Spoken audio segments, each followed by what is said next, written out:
Nicki is perhaps the #1 Ice Climbers player in Melee right now, which is impressive because Ice Climbers were once a character defined by their controversial, now banned technique called wobbling. Wobbling allowed the Ice Climbers to deal infinite, inescapable damage, and guarantee a KO against any character if they just got a single grab. This made them controversial and frustrating to play against, as the game lost much of its interactivity when Ice Climbers were involved. Wobbling was eventually banned as a result, but Nicki actually switched characters from Fox to Ice Climbers after the Wobbling ban, out of curiosity. He wanted to know what the character was forced to do now that its best technique was gone, and whether they could still be viable in tournaments. This curiosity led to triumph, as Nicki developed mastery of complex techniques like hand-offs and became deeply familiar with the climbers and all of their tools and tricks. Before long, Nicki became a full-fledged Ice Climbers main, and a great one. Nicki impressed the world with his recent performance at the Eggdog Invitational, where he came very close to beating Melee legends Hungrybox and Amsa,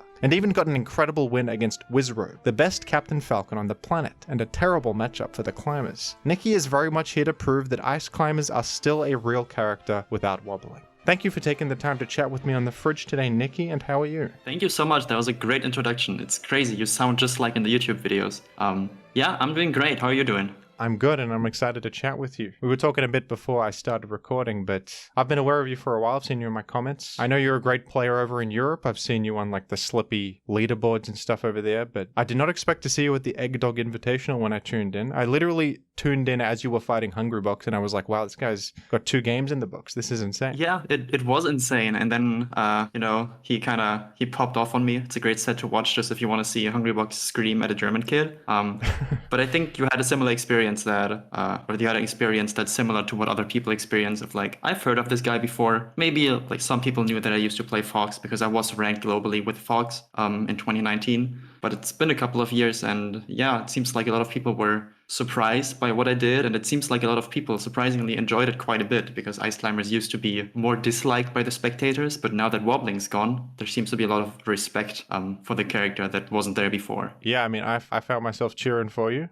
And I think it is very cool how you've developed the Ice Climbers in the no wobbling metagame and shown how good they can be and how exciting they can be too. I mean, they're a unique character. They've always had this cool stuff. Like, they've got an interesting kit and they play in this weird way that creates a bit of variety for the viewers. Yeah, I was thinking about how I could compare that to potential metagame change in Pokemon. Like, let's say in ADV OU, let's say Tyranitar lost Rock Slide or something, just couldn't use that move anymore. That would change things. But in Pokemon, since there's no execution aspect to your attacks, like you just have to pick the move, that's the hard part. It's all in the decision making and not in the, like, you gotta like do a triple backflip and then spin around 5 times to get the Rock Slide out. It's a bit difficult to compare because in Melee, these techniques the Ice Climbers have or always had, there is always this question of, is this actually doable? Like, can people execute this consistently in tournament, or is this too hard and you cannot expect this and it's not worth learning? So being on the frontier and trying to figure these things out and learn and show people what is doable and what isn't, that's been really fun. There is the inherent difference between our games where Pokemon has no execution whatsoever. But there is still comparisons to draw, and I like to compare games that seem different but have similarities that you wouldn't necessarily know. And you know Breloom, the Pokemon Breloom? Yes. Back in Gen 5, Breloom was known as, a great sleep setter. But then sleep got banned and people thought, oh, Breloom sucks now. Breloom's completely unviable. It lost its best option. But in the modern Gen 5 metagame with sleep banned, Breloom actually is very good for kind of niche reasons because it gets Poison Heal, which makes it a physical attacker that can't be Scald burned, and Scald is everywhere in Gen 5. And it has a good matchup into rain teams because of its typing. It also can use offensive sets with Technician and has like a really high damage output, so a good wall breaker. So maybe that's a comparable point, like a rule set change. This Pokemon lost its main thing it was good for, that everyone thought it was good for, and then, oh, actually, he can still do stuff. We never really gave it a try, but he can. It's kind of similar. Yeah, I think that's a really good comparison, yeah. Especially because Sleep was something that people just like, if a different Pokemon got the move Spore, then surely that Pokemon would just be broken. But Breloom, even with Spore, apparently wasn't like so strong that it had to be banned from OU. And then people realized that, oh, even without Spore, this can actually still do something. And that very much, matches with what the Ice Climbers went through in Melee. Yeah, people hated Sleep in Gen 5. But in Gen 5, Sleep works differently because the sleep counter completely resets when you switch out. So you basically slept permanently unless you get really lucky. Mhm. So it's basically like Yeah. getting wobbled, to be honest. Yeah, I can see it. Maybe I should have tried that metagame before they banned sleep. Sounds like something I would have enjoyed. It was stupid because you have to run something with sleep talk on it. That's the only way to consist. And then sleep talk is literally randomly picking a move. It was pretty dumb. Any good Pokemon with Insomnia as their ability? Not in Gen 5, I don't think. I don't know if there was any good counterplay to it. Because in Gen 5, even grass types could get put to sleep. Yeah. It was really rough. Damn. Yeah, that's tough. We'll get back on topic to Melee, because you're a Melee gamer. We got a question from Joey Kelly, who said, the win versus Wizzrobe at Eggdog was wild. How were you able to overcome such a daunting matchup mentally? Wizzy's intense glare throughout the set would have freaked me out. Yeah, what was that experience like? Yeah, that's a very good question. So when I picked Ice Climbers, I used to play Fox, where it's like the common opinion is that you don't lose any matchups. Some people argue that Fox loses to Marth, but I was always like, all the Fox matchups are either winning or close enough to even that I never have to worry about that. With Ice Climbers, when I started playing the character, the conventional wisdom told me that they lose like a bunch of the matchups against pretty much all of the high tiers and top tiers. So when I picked them, I was like, yeah, I'm going to be playing matchups that might be losing, and I'm okay with that. And that includes, not just the character matchups, but also the player matchups, because there's so many people in the world who haven't lost to an Ice Climbers in more than half a decade, Wizzrobe being one of those. So I went into it knowing that I was confident I could win based on what I saw in his gameplay against other Ice Climbers players, and I knew that I didn't really have much to lose, but a lot to gain by winning that set. And after playing Hungrybox and having him pop off next to you, Wizzrobe's intense glare, while noticeable, wasn't really powerful enough to rattle me in any way. I just tried to stare back at the screen and get really intense myself to like fight his fire with fire. You can kind of see that in the last game of the set. So yeah, it was a great set. I had lots of help from the Ice Climbers Discord the night before. We analyzed a lot of Wizzrobe versus Ice Climbers sets together and then tried to come up with a game plan. And that worked not perfectly. I lost the first game because I tried to force it too hard, but I was able to adjust from that like base game plan and then build something new on the spot that worked really well. So it was a great experience.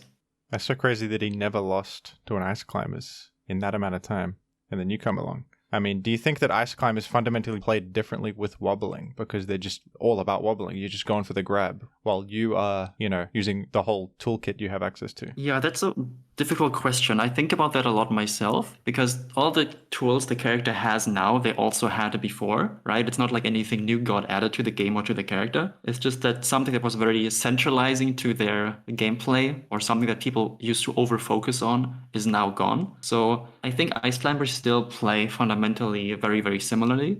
They still want to grab people because they can still do lots of damage with the grab. They don't just KO people off of 0% from the start of the game. They need a little bit more than that. So you have to be better at building up percent without the grab. But that was already something you had to do anyways. So yeah, you couldn't rely on the grab if you wanted to be good anyways. Then there was a phase when wobbling was banned where people were a bit more okay with getting grabbed by Ice Climbers again because the Ice Climbers hadn't really optimized what they could do with those grabs without wobbling yet. But now that that's kind of coming back around and the grabs from Ice Climbers are becoming threatening again, especially from the very top Ice Climbers players. Yeah, it's very much similar to when wobbling was legal in terms of how you play matchups and how opponents try to play against you. It's an interesting thing. Do you think that there's something psychologically happening where now that people know that wobbling doesn't exist anymore, that they're less frightened of the Ice Climbers and they're allowing themselves to get grabbed more? Yes, I think that was definitely a thing right after wobbling was banned, and it's still a thing at the lower and mid levels of gameplay where the Ice Climbers aren't quite as amazing at optimizing their grab punishes yet, because it is really hard now. I mean, it is very technical, and the people who picked up Ice Climbers when wobbling was legal were usually not the kind of person to want to play a technical character, right? If you see the guys who can just grab someone and KO them pretty easily from 0% without you having to like learn anything super difficult, the kind of person to pick that character is not necessarily the same person who would then like be super happy to learn all the technical stuff once the wobbling is banned, So similarly to me, when I started playing Melee, I picked Fox because I really liked sitting down and just practicing tech on my own and just, learning difficult to execute movements. And that mindset translates very well over to Ice Climbers, especially the non-wobbling Ice Climbers we're playing nowadays. But a lot of the old school Ice Climbers players either quit the game or haven't put as much effort into catching up on the technical side of things, just because, it's not what they picked the character up for, right? People who want to play someone technical would probably just pick Fox or Falco. So Yeah, it's strange in that sense, and that influences like how the ice climbers that exist play the game nowadays, and how people play against those players. Because if you're playing against a non-technical, non-wobbling ice climbers, you don't really have to be afraid of the grab that much. I think that's a great point. The kind of players that gravitated towards ice climbers wouldn't necessarily be the best at optimizing their kit post Wobbling Ban. Maybe they needed a Fox main to play ice climbers with that approach. Maybe, yeah. I was thinking about how we could relate that to Pokemon again. Like, I was thinking about like people who use Ninjask and ADV OU. Like that might be a certain kind of person. There is a certain kind of player who prefers to rely on gimmicks instead of engaging with the game on a fundamental level. Yeah, because every game has fundamentals. And there's always gimmicky characters or strategies that kind of just ignore the whole game and play their own way. Ice climbers are definitely one of those. And you can maybe say like grapplers in fighting games, although not really. They're still like playing neutral, doing all those fundamental things. But it is a pretty different game plan. Yeah, for sure. I'm always asking myself if calling something gimmicky is like fair to the people using it, because if it's a gimmick that's working, then like maybe it's unconventional, but if it works in the context of the game, then that's just what it is. But especially like in a game like Pokemon or even Melee, where techniques can be banned, if just enough people agree that it's not what they want the game to be like, then I think it's more fair to call it like that. Just gotta make sure that the people who are using the gimmicky strats aren't, feeling ostracized by the honest people who are using their big five teams or whatever. I think what's different about Pokemon is that you aren't like locked into one main. Like, having a main in Melee is a big commitment. So if you main the gimmicky character, that's all you're doing. Whereas a good Pokemon player can very easily just run a gimmicky team once as like a curveball or something. And that does work sometimes. And one player can play a variety of different kinds of teams that all work differently. They might have styles they prefer, but it's not like a fighting game where, like, picking up a new character is a huge commitment that requires a lot of like hours of practice and honing execution. Yeah, for sure. So that's what I love about Pokemon, is that even when watching the Revival Tournaments YouTube channel that you all should subscribe to, just people using unconventional stuff and having like Last Pokemon Lapras or something like that, it's super cool to see. Melee doesn't really have that. One example would be from last year when Zane started secretly learning Ice Climbers to beat Leffen's Sheik, because Leffen had started learning Sheik to beat Zane over, learned Sheik for a couple of years, started doing well against him, and then Zane started playing Ice Climbers just for the Sheik of Leffen matchup, and that was really funny to see. I wish we had more character counter picks in Melee like that, because I think it is more viable than people like to give it credit for. If you're already a good player, then learning a new character isn't as difficult anymore, because you're already so familiar with the execution of the game and the mechanics that it's not as big of a hurdle. But maybe that'll be the future meta in like another 5 years. But for now, people are very much stuck with their mains, like you said. And we don't really get those moments as much. It is cool the people who do play multiple characters, though. I've been loving watching Aklo recently because he pulls out the link pretty often, especially on like Final Destination. And Mewtwo King was always cool to watch because you don't know who was going to play. PPMD with the Falco and the Marth, it's like totally different styles. So as a viewer, it's really exciting not knowing what character they're going to pick. And like when they pick the character for context is interesting too. Yeah, or even Armada, right? Like Armada eventually also gravitated towards playing Fox in more and more matchups. It is really cool to see. There was this sentiment of like in around 2014 onwards that eventually everyone's going to be playing Fox anyways because he's the best character. But I think there's so much more depth to it than that. And just individual player counter picks with certain characters can work out really well. So that's a good point that you bring up, Aklo. I was thinking of him as well as we're talking about it because he just recently pulled out the link. Even those characters that are considered to be bad have lots of use cases that people just aren't really thinking about that much. I hope we see that more, like stage-specific, character-specific, player-specific main switches is really cool. I love it. Yeah, I always still get asked like, oh, am I going to go Fox against like, Hungrybox or Amsa? Because those are traditionally matchups that people think are really bad for Ice Climbers, but really good for Fox. I kind of told myself that this year I'll just play Ice Climbers for everything, because I feel like I cannot honestly judge if I need a different character before having played against good players enough, because I don't really get the chance to do that much in Europe. So maybe like I'll go that route starting next year, because there's some player and character counter picks I've already considered that I think would be very useful. Maybe we'll see some of that in the next year from me, but hopefully also from more of the top players, just because it's fun. I hope we do see more of that. Seems like there's a trend recently of people switching from good characters to bad characters, and I think you've said some stuff about like it's more important to play a character that you connect with than like necessarily the best character, you know? Yes.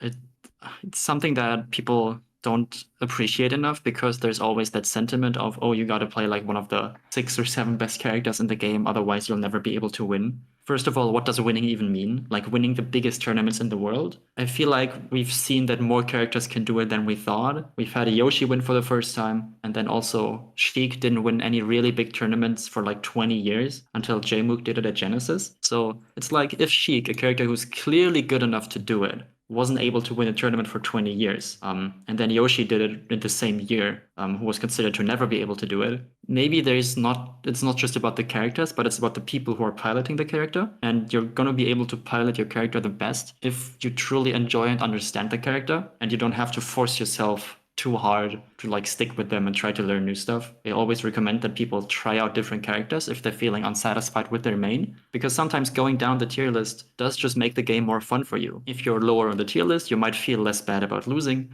especially if you're new to a character. You're going to be more curious and less frustrated when you do lose, and which is always a great help. It'll make you play the game more because you're not as frustrated, which will help you improve faster. And sometimes a character that is more limited helps in the sense that you know exactly what you need to do, so you can focus on getting better at your melee fundamentals to use the tools that the character does have, instead of trying to figure out new tools in order to not have to learn fundamentally good melee of like, where do I need to position myself? What can I react to? What do I have to preempt to not just get ran over?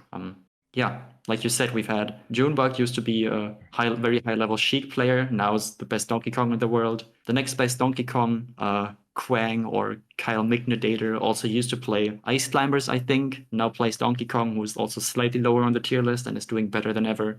Yeah, it just seems to be a thing that at least some people are realizing nowadays, that you don't have to play the best character in the game to become one of the best players in the world. And it's awesome to see that development.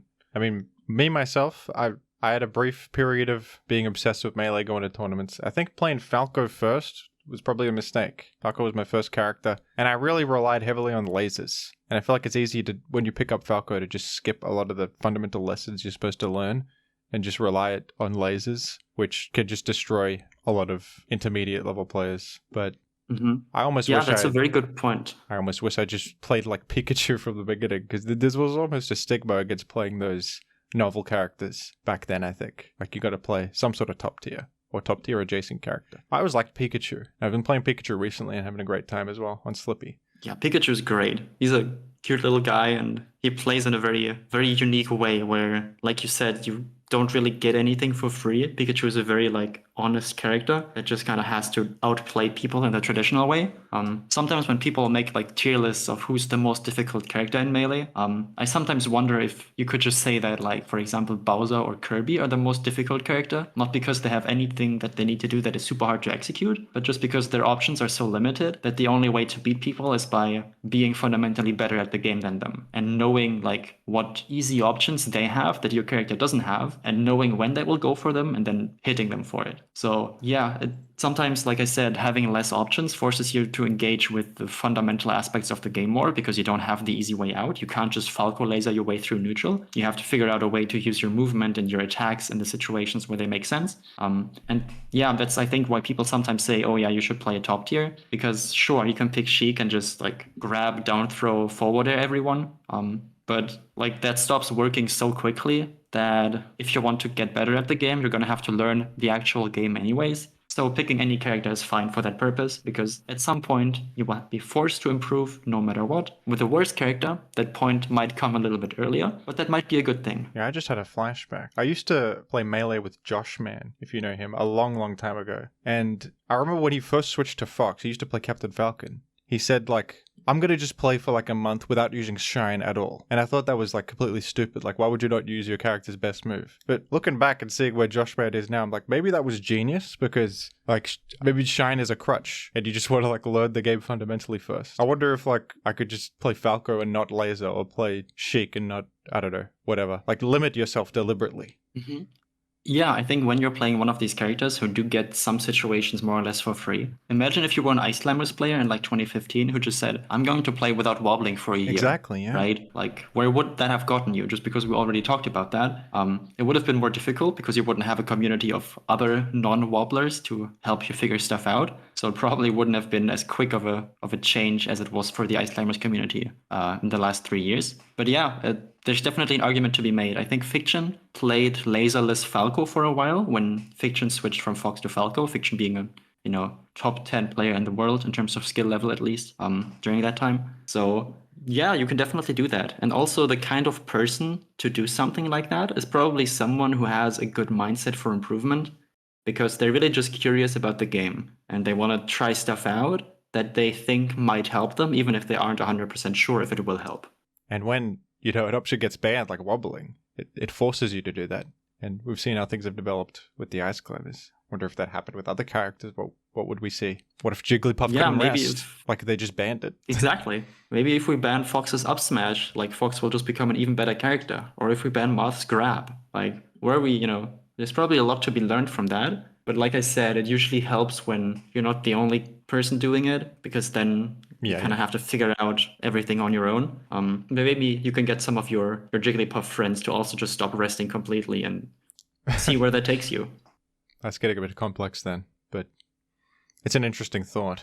I wanted to ask you about handoffs. I don't quite know how they work. And I remember Hungrybox, after defeating you, went on the commentary and said that Ice Climbers basically still have an infinite. It was something like what he said. It's much harder to execute, I know. But is it comparable to like, I don't know, Sheik reaction tech chasing or something? Or other things that are theoretically guaranteed 0 to deaths, but are just difficult to execute? With handoffs, it's quite a bit different to that. So when Ice Climbers grab the opponent, you've got 2 of them there, right? You've got Popo, the one that you're controlling, and you've got Nana, the CPU, who's just with you. If you press the grab button, only one of the climbers can grab the opponent, right? Because in Melee, you can't be grabbed by 2 people at the same time. So usually Popo, the one that you're the main climber, will grab the opponent. But then what does Nana do, right? Because Popo has the opponent grab. Popo can pummel the opponent, just like how Marth or Fox can when they grab someone. But the other climber is basically just standing there, right? Like they're just chilling right next to you, and you still have control over them. So what you can do is you can grab someone with Popo and then alternate between a pummel from Popo and just any attack from Nana. And if you do that the right way by using the right moves that don't hit the opponent so strongly that they fall out of the grab, you can hit them a few times. With wobbling, you would just do that forever. Nowadays, you can only hit them a total of, or you can pummel a total of 3 times. If you do a 4th pummel with Nana there and doing attacks, that's considered a wobble, that's illegal. But you can hit the opponent a few times, do like 20 to 30 damage if you're doing it really, really well. And then you have to throw the opponent, because that's what the rule set says. So what you can do is that you can throw the opponent, and the other climber can grab the opponent again right as they become actionable out of your grab, or right as they leave your grab, right? If you don't throw them, they kind of hit the ground, then they pop up, they're still in hit stun, and you can just re-grab them with the other climber while they're still in hit stun, so they can't do anything about it. This is pretty tight. Against some characters, it's as small as a 2-frame window, but it is doable. But now the issue is that Nana now has the opponent grabbed, and when Nana has the opponent grabbed, she will stop respawning to you. She'll just do her own thing. She will do a random number of pummels, and then she will throw in a random direction. And only 2 of those directions can you actually re-grab. So there's a 50% chance that you can then hand off the opponent again. And there's a 50% chance that they just like go somewhere else and you have to combo in a regular way. When Nana has the grab, she can do down throw or forward throw. Those are the 2 that you can re-grab again. But that's still very difficult to differentiate because you have to react to which throw she's doing. And depending on the character you're facing, it can be really hard to react to that in time. The way that the ledge handoffs work that people often see is that when Nana has the opponent in a grab close to the edge or close to the edge of a platform, she will always try to throw them off the level, right? She will always try to throw off the platform because she's just, I don't know, just evil like that. So in that situation, when you're facing a ledge and Nana is close enough to it and has the opponent in a grab, you know she will always forward throw. And that's one of the throws we can re-grab. So then if you grab someone by the ledge, and assuming Nana doesn't pummel a random amount of times that is so large that the opponent can mash out of her grab before she throws, in those situations you can technically get an infinite combo on the opponent, but first of all, you need Nana to be alive. You need her to have the opponent in a grab. You need to be close enough to her so that you can react to her forward throw and capitalize on it.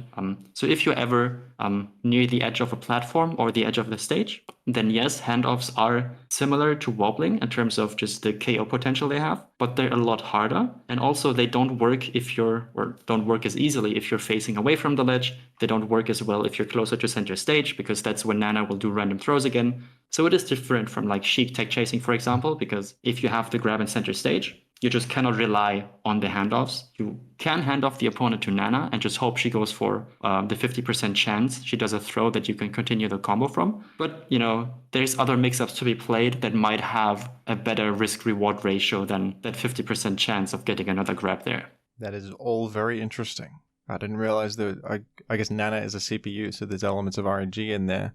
And reacting to the random thing she does, which is character dependent. Yeah. That can get... I mean, you can lab all of that out, I imagine, on different characters. But that's much more complex than wobbling already, of course. Yeah, exactly. Because wobbling is just a steady rhythm that works on any character, completely independent of who they are, where your opponent's from, how much they try to scream at you. But with handoffs, it's both the frame window that changes. So against Marth, for example, it can be as small as a 2-frame window. Against Bowser, it's like an 8 or 9-frame window, so really easy, just because of the hurt box differences, how the character gets sent flying, like what their animation is like and how big they are. But yeah, it's not just the frame window, it's also the timing, because the down throw you do is dependent on the opponent's weight. So against Jigglypuff, because she's very light, if you do the down throw, you have to grab almost instantly to hit that 3-frame window to grab Jigglypuff.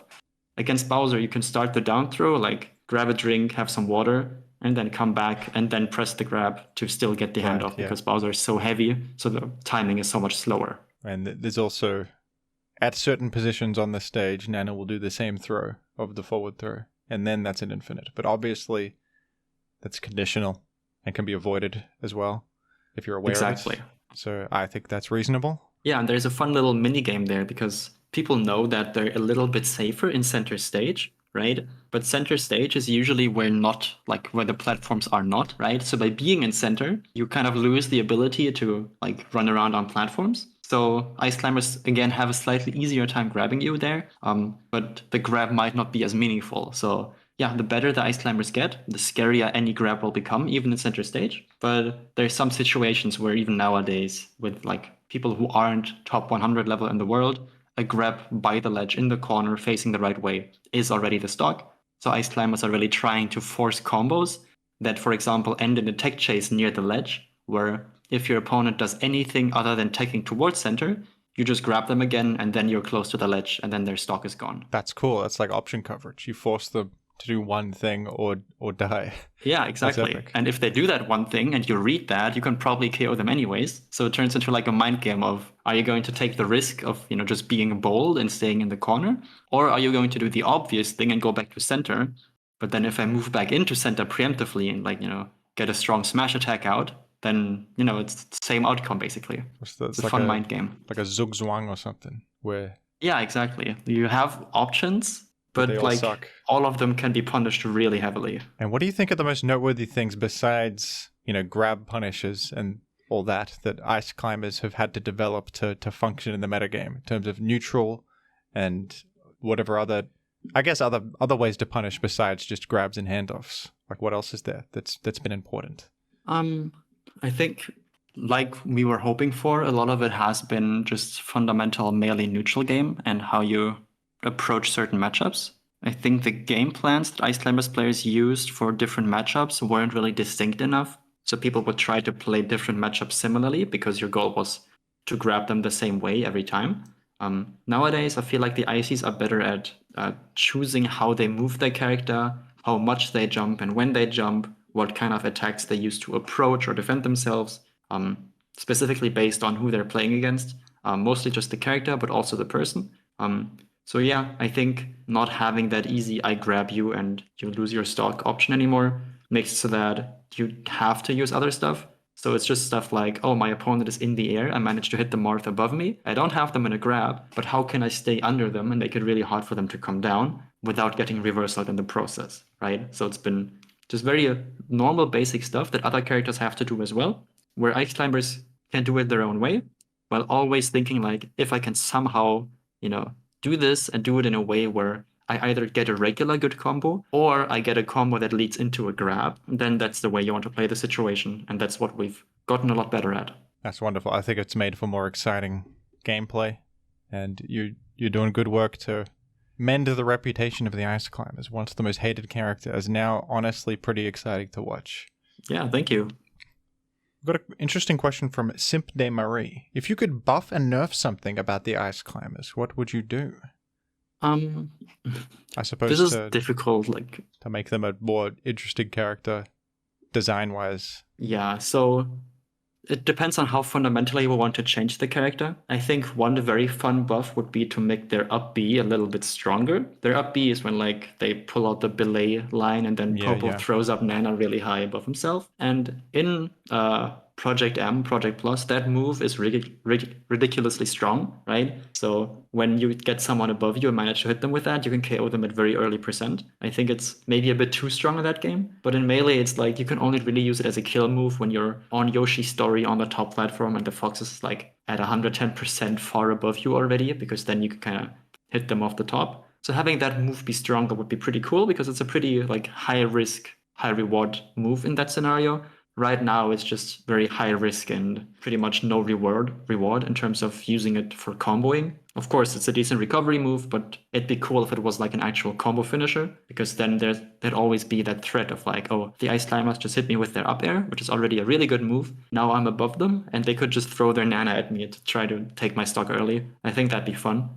If we want to nerf Ice Climbers, I think nerfing the grab interactions could be a decent way to do it. I don't think ledge handoffs are overpowered, but I think just being able to KO off of a grab against pretty much any character from pretty early percentages is very strong, and will always make this character very centralizing to some extent in that way. Because if you can grab the Jigglypuff at 60% on pretty much any stage, and that's the stock, or even earlier, if you do your in-grab combos, you need to grab them at 40, and then the stock's over for them. We would have to significantly change that, and then to make up for that, we'd have to rework pretty much everything. We'd have to give them a better move to cover the area above them diagonally, because Ice Climbers kind of have a blind spot that is diagonally above them, right? They can hit right above them very well with their up air, and they can hit right next to them nicely with their back air, but in between that is a space that's very difficult to attack at. So if you give them Marth forward air, for example, that would fix that. But now, the character has become so different that it's difficult to call them the Ice Climbers anymore. So yeah, I'm not sure how far one would want to take that, but if we change anything about the grab, we'd have to change so much of everything else that the character would lose most of their identity, in my opinion. I think that's true. We got a question from WTT.M. Can you ask, as a former Leffen fanboy, what is Nicki's favorite Leffen micro interaction? Okay, so for those who don't know, my Twitter handle used to be @LeffenFanboy. I made it that way because I watched the Smash documentary in 2014, and I wanted to follow the good players on Twitter just to see what they're up to. And I thought I'd never go to these tournaments myself, right? That'd be crazy, going to video game tournaments, that's just insane. I was a very much a stay-at-home kind of teenager. So I was nah, I'm never going to go to events. I'll just make this joke handle because it's funny. Leffen was one of my favorite players at the time, but I wasn't an actual fanboy or anything. But yeah, when I went to the US for my second American tournament ever, which I think was Shine 2019 near Boston, I did quite well in the bracket, and I was talking to Cody Schwab, who was previously known as IBDW, who kind of knew me from my European placements, and I was helping a friend of his pack up their stuff because they had a merch stand in the venue. And I just saw them packing up their stuff. I was yo, can I help you? So I helped them. Then when we were done, Cody came up, was yo, you helped my friend. Do you want to come eat with us? And then he had Armada and Leffen behind him. And he looked at the two of them. And they're both kind of unsure because, of course, they didn't want some random fan, especially not someone who's called Leffen Fanboy, to, sit next to them at the dinner table. You don't know what kind of person that is. So Leffen kind of looked at Cody really, man? Do you really want to do this? And then Cody was no, let's do that. And Armada was yeah, sure. I've seen him in my chat. Like, let's have him join in. And then we went to get food together, and Leffen asked if anyone wanted like chicken wings or something, and everyone was just like, "Nah, I'd rather not." And then he still ordered like a plate of like 30 of them, and then the plate came, and he was the only one eating from it. And then a lot of them were left, and then he looked kind of surprised. But I think he was just kind of worn out from a long day of Melee and didn't really, have that information pass his brain the right way. But it was a great evening. They were all really nice to me. We had a great time, and yeah, that's like one of the stories I have. The other story is that this year at Valhalla 4, Leffen was at the tournament. He didn't enter it, but he was there in the venue. And he was like, "Yo, I'm here in the venue. Any good players want to play?" And I was about to play winners finals. And Leffen was like, "Yo, I really want to play against good players." And me being in winners finals of the tournament was like, "Yeah, I feel like I'm probably like good enough to play him, right? Like he should probably enjoy that." So I message him if he wants to play. And then he says, "You're about to play against my friend Prisant. I don't want to play you now because that's my boy. And I don't want to warm you up against my boy." And then I was just kind of like, well, unfortunate. I tried to be the change he wants to see in the world. I tried to be a motivated, good player who wants to play him. But I fully understand his reasoning, and I didn't actually expect him to say yes. It was just kind of funny that I could like put him on the spot like that. And yeah, we didn't end up playing, but I ended up having a great time at the event anyways. So there's like lots more stuff like that, just from having been in the same venue at European tournaments. Leffen unfortunately hasn't really been to many European tournaments in the past 5 years or so. But yeah, maybe he'll be back one day. And if not, then I'll probably see him in the US at some point. That was a misplay by Leffen ordering all those chicken wings that he couldn't finish. It might have been some other kind of food, but I think it was like something like chicken, or it might have been ribs actually. I think it was ribs, but yeah, it's been 5 years. Was there ever a moment where you felt like a bit surreal or starstruck by these players you once idolized? In the very beginning, yes, a little bit. Because I was watching competitive tournaments for I think 2 years or more before I actually started attending anything myself. Because it seemed so out of reach to be like at those events and be that good. And like travel for this video game, like that's insane. But yeah, when I first went to my events, it was kind of weird to be sitting there and then there's like just the guy you've been watching on your screen for 2 years, like sitting next to you playing like friendlies, four-stocking some random guy who you play against at your weekly every week, or who is like no one special and they're just like sitting down to play them. In the beginning, that was pretty interesting, pretty special. But the more you encounter that and the more you get good yourself, the more time you spend around these players, just because like, top 32 will be all on Sunday. So the only people who are in the top 32 area are going to be the good players. So you just spend more time around them. You learn that most of them are not different from what they are like on their streams or whatever. They're just like human beings that you talk to, and for some of them I thought they're like putting up an act, but they really just are like nice people who know what they're doing. I also think that the culture around good Melee players is very different in Europe compared to North America. I'm not sure how it is in Australia, for example, but I know that whenever Armada used to go to North America, he'd get asked for a bunch of autographs and just, can you sign my controller? Can we take a picture together? And in Europe, the good players just kind of get ignored. Maybe it's just a fundamentally European thing that we don't talk to strangers and we don't want to bother anyone. Or maybe we just don't care. Like we don't put as much value into someone being like that good. It is cool to be asked for autographs. Like I've had that happen myself now when I went to NA. And it's fun, but I think it's also cool if you're someone like Armada that you can just go to a European tournament and no one or almost no one will bother you. Yeah. Sounds like quite a different culture, to be honest. For sure. That is nice for the top players that they don't have to. It must be a bit exhausting getting all that attention all the time when you're trying to lock in and, game. Exactly. It is part of their job because those are the people who help them, make it work financially. Those are the tier 3 Twitch subs for 25 months or something. But yeah, it's probably nice if those people can just kind of like let you be and be very, very considerate of like your tournament schedule and whatever else may be going on at that time. I remember there was an Australian tournament called BAM 7 where a lot of international players, and I had the privilege of going, and I was like, oh my God, it's Mango. I was absolutely starstruck.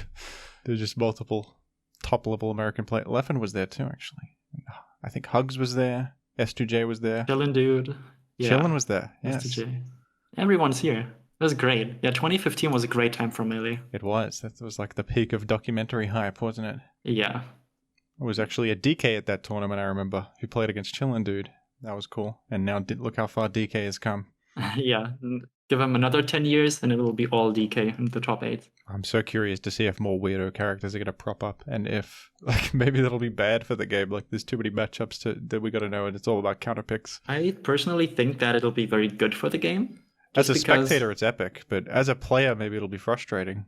It's like a totally different. I think, yeah, it does value or does reward a certain kind of player more. Like you have to be very adaptable. You have to have a very good fundamental understanding of like how characters work, even the ones you aren't playing yourself. Right now, a lot of the top players get good by just, Melee is kind of like a language in a way where you can improve. Like you can learn a language by just surrounding yourself with other people who speak the language and then picking up on stuff kind of subconsciously, which would be the Melee equivalent of just grinding with other top players over and over and over again. But then you can also put in that more conscious effort, which in a language would be like sitting down to just study vocabulary and learn the words. And in a Melee context, that might be like analyzing your own gameplay or sitting down to play and also learn to understand a character different from yours with the intention of getting better at playing against them. That's, for example, something I really like doing. So I play most of the cast, and I feel I can play most of the cast at a decently high level. And that really helps me in playing against those characters as well. So those who just learn by grinding against other top players, it might be harder for them to find enough top Link or DK or Game & Watch players to really, just subconsciously learn those matchups.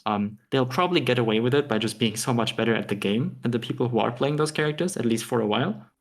But yeah, it changes a lot about how people might need to practice, or at least it might change things. I still think the people who are good at the game now will absolutely be fine, just because of the experience they have and the advantage they have, just in terms of raw skill already. I think some players on like Twitter I've seen have expressed a bit of frustration at the presence of DK at tournaments now. Like DK is this weird character that nobody knows how to fight. What do you think of that? Like, do you think that these new mid tiers popping up are a bit gimmicky, like we mentioned before?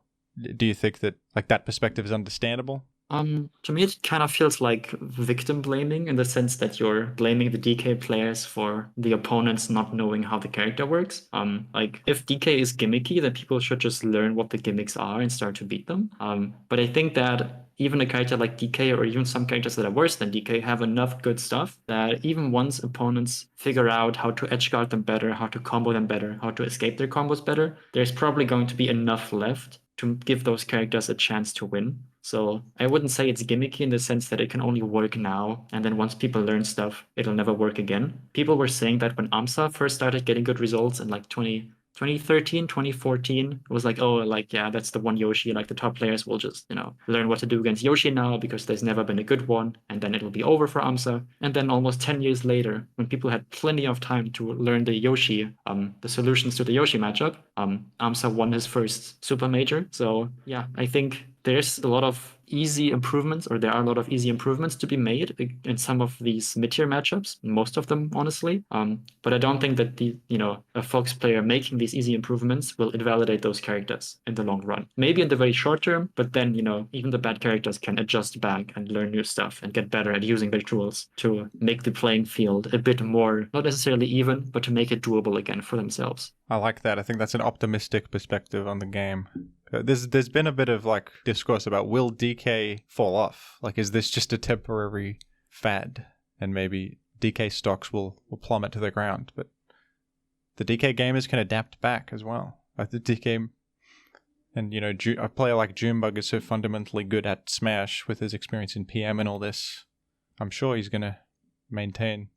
Yeah, I think a character could fall off if the main representative of them just stops playing, right? We look at the past 10 years of Jigglypuff results and just remove Hungrybox from the equation. Has Jigglypuff fallen off? Like, I don't know, like the character still has all the tools that Hungrybox is using right now, but if there's no one around to use them, like, is Puff a good character or not? Like, I would say yes. I think that a character should be evaluated by what they can do, and not just based on the fact on if there's currently someone who is good enough at the character and also good enough at the game to make it work. So, like, I think if Hungrybox retires tomorrow, Jigglypuff as a character doesn't get any better or worse. But I think the public perception of the character will make it seem that way.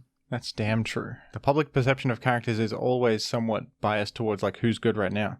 There was a period where people thought Puff was number one, like when HBox was number one, and all these things. Yeah.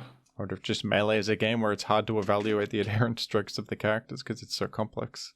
And Like, it's hard to, like, you got to evaluate things in practice, but that requires a lot of effort as well. Yeah, I think the game is so beautiful because the fundamental mechanics of it allow you to outplay people somewhat independent of a matchup. It's just when you read a jump as Fox, you might be able to take the stock off of it. If you read a jump as Bowser, you might be able to get one hit off of it and then have to win neutral again, which, is an argument for Bowser to be worse than Fox. But it still allows Bowser, like, by just consistently outplaying people in that way, to beat people who are better than, or who are better than what you would expect a Bowser to beat. That is beautiful. Like, it's just about the soul of the game itself rather than the matchups. Do you think there's any characters that have potential to develop more that you think we might see prop up in the future? I think those are two separate questions, because I think the first question is, like we said, more about like what could happen if there was someone who used all the tools and was good at the game. The other question is more about like what players are there that are currently undervalued or not known, or people who are improving really quickly. I think Mr. Game & Watch as a character has a lot of potential just because he has such a strong punish game on most of the cast that you don't have to outplay people quite as often. Kind of similar to Donkey Kong a little bit, just different in the sense that Donkey Kong is very heavy and lives forever, whereas Game & Watch loses his stock if you just breathe on him wrong.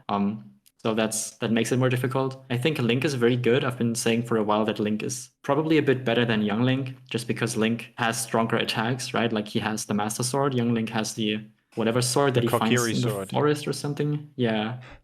Is that the one you find in the forest, or is it the shield? It's the sword, right? Yeah, you're right. I can't remember. You might be right. It might be the No, it's the Deku shield and the Kokiri sword. I think that's it. Yes, exactly. I think the Deku shield's the one you have to buy in the market so that you can leave in Ocarina of Time. That's right. Yeah. And the sword is the one you find in the maze with the rolling boulders or something. Like, how hasn't anyone found that before? That's strange. Anyways, yeah, I think Link's good. I think Game & Watch is good. I think Mario is just a good character. He has good movement. He doesn't die super early. He can have a somewhat hard time KOing people, but against a lot of the cast, that isn't the biggest issue because you don't have to KO people like into the blast zones on the side or off the top. You can just get really good at edge guarding characters. Then sure, it's gonna suck a little bit against like Peach or Jigglypuff, but Donkey Kong also has a hard time some matchups and is still making it work. So yeah, I think just generally any character below like Ice Climbers, or even including Ice Climbers on the tier list, is probably underrated in terms of how hard people think it is for that character to win and to get good at the game. I hope we see more Mario. He's my favorite Smash character, actually. I always play him I played him in PM and Ultimate. Yeah, Mario's cool. I don't think there's any like Mario players currently. There used to be a couple of them that were like in the top 100 range. And we have a few in Europe that are, improving quite quickly. But yeah, there's always the question of like, if we take the best Dr. Mario player and just make them play Mario instead, like probably quite a bit of that would translate over. I guess you might as well just play Dr. Mario though. Yeah, but I think they are different enough in terms of like their recovery and just how like their back air work differently, and so there's some differences there. Like as Mario, when I get hit off stage, I don't panic quite as much as when I get hit off stage as Dr. Mario.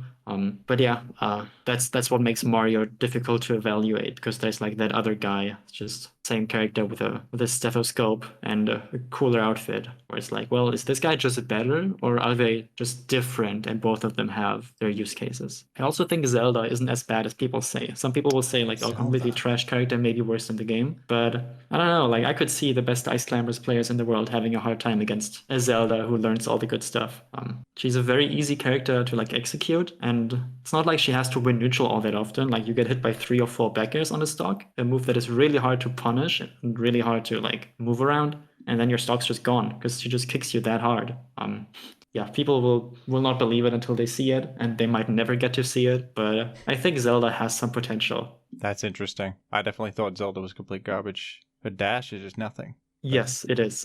But luckily you can just jump around and use platforms and wavelands, and then you don't have to dash that much, hopefully. I would love to see some Zelda gaming. Somehow I doubt that will ever happen, but that would be a sight to behold.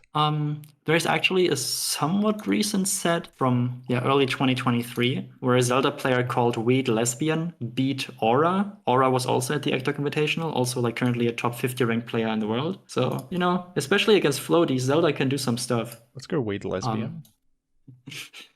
Yeah, great tag also. But yeah, Zelda can do stuff. But again, there's just, people tend to gravitate towards characters that are higher on the tier list. So the lower you go, the lower the chance of someone getting good enough with that character to get around their weaknesses and figure out the solutions that people don't currently know. Because when you play Fox, like most of the stuff is already known. Like you just got to figure out who knows it and who can tell you, or yeah, you got to see someone do it. But with like Ice Climbers or Zelda, there's just so much stuff that no one knows, or that someone on Smash boards figured out like in 2005, but no one's ever used it since because no one knew if it was actually useful or not.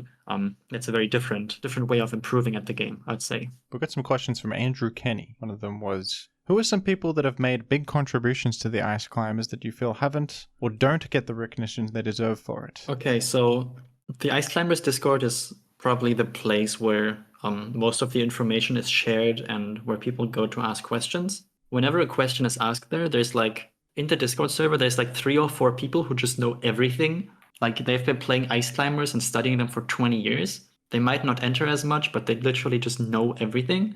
And then there's like 20 other people responding to your questions who know nothing, or not nothing, but who like aren't as sure about what they're saying, but they say it with high confidence. And you got to learn who the people are who you can really trust.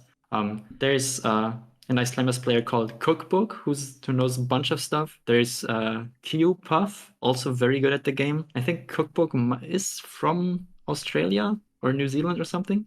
You might have heard the name before. Yeah, so those two know a bunch. Nopia from Europe is known because the grab combos from Ice Climbers are now called Nobbling after Nopia, who's a French Ice Climbers player. Yeah, just, a lot of nice people in there who do their best. We have like the people who figure out the stuff theoretically, and then we have like a few players who are really good, who are either, in the top 100 or close to that level, who just really try their best to like push these things to see where the limits of them are. And I think the mix of those two things really is what makes the character improve. It's like having those people who are good at the game, who can figure out the tech. Oh yeah, another one is a guy called Nate, who lives in the US, who has kind of revolutionized, like I was talking about, when you have someone in a handoff by the ledge and you're facing towards the ledge, Nana will always forward throw and you can regrab that. But what if you grab someone, you're close to the ledge, but you're facing away from the ledge? Because then if you just hand off to Nana, she gets the grab, and then she will throw them backwards to get them off stage. And like, how can you turn that situation around to still get a regular ledge handoff going? And Nate has done a lot of work to like optimize that, figure out what is doable, figure out what is worth doing. And yeah, has helped lots of ICs a lot and like created documents around it with like all the frame data and how it's different against characters. I'm surely forgetting a bunch of people, but there's just so many people who contribute on a day-to-day basis in this Discord that it takes too long to name them all. Just general shout out to everyone who's been in this Discord and who has either asked a question or responded to one, because we all together are what make this character work in the modern Melee metagame. That's wonderful. Shout out to the unsung heroes of the Ice Climbers Discord. Those kinds of people are imperative in competitive communities. Like the knowledge gamers. There's a guy called Vapakuno in the Gen 3 community. He never enters tournaments, but he just has an encyclopedic knowledge of everything and is a fantastic team builder as well. Often helps people prepare for tournaments and is almost like a coach or a sage. Yeah, I was watching Vapakuno YouTube videos. There's not that many of them, but I watched a bunch of them a couple of weeks ago. And they're all really fun. Like the interesting team breakdowns and then seeing them actually use them on high ladder was amazing. And I didn't know that they're like so engaged with like helping people out. That's amazing. Yeah, absolute king. And has made so many great resources like this in-depth, I don't even know how we did it, but there's like stats for matchups, and there was some kind of algorithm that put together archetypes in Gen 3 and like analyzed them. Just really detailed thread. When I was a new player, I just absorbed all of that. Such a good resource. Vapakuno is the person who made the Gardevoir Lanoon team, right? Yes, a lot of classic teams. The Swallow team as well. Yeah, the Lanoon team is, I think, my favorite like team to watch. Like whenever someone uploads a video of them playing with it, it's so funny. It's brilliant. It's just like all mons like die, and then it's just those two left, and then they just win anyways. I don't know. I don't even know how like gimmicky it is, but it looks so funny every time. I guess you could call that gimmicky, but you can still get wins with it here and there. That's the problem, though, is that there are kinds of Pokemon teams that are not really like fundamentally good teams that tick all the boxes. They're like this weird they're baiting specific interactions and setting up for this weird thing. And sometimes that only works like once, and then once you know the tricks, it doesn't work again. Everybody knows that team now, so like they know all the tricks. Yeah, that's a question I had for you actually. That team has the Snorlax lead, right? Usually. Yeah, it does. So that's usually somewhat of a giveaway that it might be the specific team, right? How much room is there to just change the lead slot? Like either switch it around with a different Pokemon from the team or just replace the Snorlax with something else to make it less or to make it more difficult to predict that this team is being used. That's true. You could do that. I definitely think you could. The Snorlax lead was used for like a specific reason. But you could maybe use another Pokemon that achieves those things as well to disguise the team. There's definitely an element to that. There are giveaway teams. Like if you see Vaporeon lead, it's probably this one team by Eden where it's a Selectberry, Vaporeon, and Smeagol. But not always. Like you could like Snorlax lead is pretty uncommon, but usually it means it's the Lanoon team because it's such a popular team. Yeah, thanks to you, I had that experience in one of my latter games once where I had a lead Zapdos into the Vaporeon. And luckily I knew not to put them into Selectberry range. Yeah, you got HP Grass or T-Wave, I think, there. Yeah, exactly. Just HP Grass into Thunderbolt and then the game was kind of over. As soon as we see someone click sub as the Vaporeon there, the whole world is going to shake to its core. Subbing into Rage of Berry and then getting the double Ice Beam. I should try that myself. That sounds funny. Check the rating of your opponent. If they're like above 1500, maybe click sub. Because they're probably going to click HP Grass because they know it's the Vaporeon team. Yeah, that's a good point. How does it feel being a European player in a game so dominated by the US scene? Is it like inconvenient to get good practice? And how's the element of traveling? And how frequently have you competed overseas? Like it's probably something you can't do every day. I know Josh, man, from Australia has actually moved over there because it was so inconvenient to travel back and forth all the time. Mm-hmm.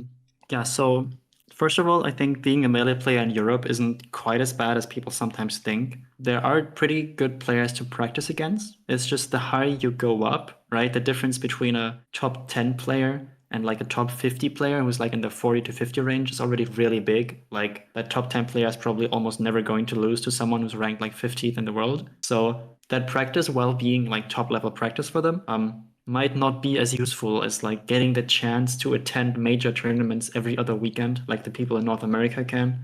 Like a bunch of the people who were at the Eggdog Invitational were then also at Riptide the week after. And like just having one NA event a year for me makes such a big difference that I can't even imagine what it would be like if I got to go like, to 2 in a row or, just like 4 or 5 in a year.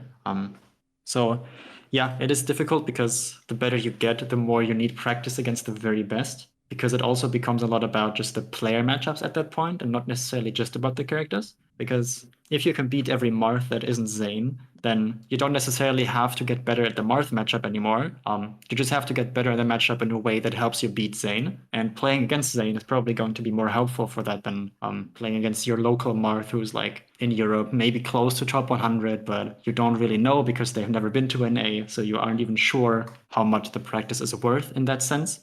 But I do think Europe has a lot of players who could be in contention for either being in the top 100 of the world or even higher than that. But it's just hard to tell because the top 100 is a list that is based around American majors mostly, right?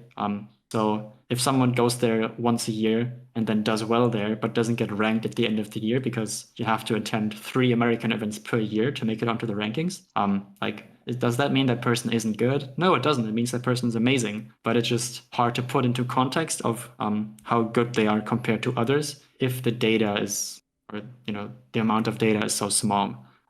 That's one of the reasons why I created a European power ranking last year or this year for 2023, because I wanted to highlight those players who are really good at the game, but just don't get to go to NA that often, so people might not know about them. And maybe if we keep doing that in the long run, that'll motivate players to, not just be like, oh yeah, I can't go to NA anyways, it's not worth it, but to have like a different kind of ranking to strive for where they can see themselves improve alongside others. I think another question you asked was how many times I've been to NA. The first time I went was in 2018, where I was invited to Dome Park on the Grass 2018 by the tournament organizer Aiden. I'm still really thankful to him for that. That was one of the greatest weeks I've gotten to experience in the Melee context. That was really cool.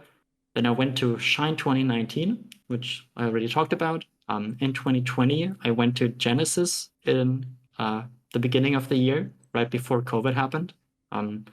Then I didn't go to an A again until 2021, just because of the COVID restrictions, where there was the Smash World Tour, where I managed to qualify and be flown out to Florida, Orlando. And then 2022 and 2023, I did not go to NA at all, because in 2022, I just wasn't playing Melee that much because I had to do other live stuff.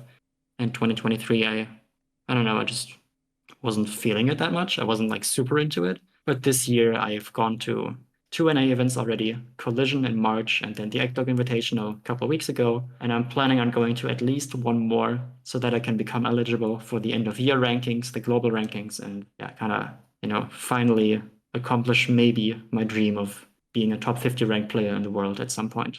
I'm sure you will. And it's a very detailed answer. Seems like EU is one of the better regions for Smash, but not 100% ideal. Yeah, it is. It's fine. It is good. We have tournaments.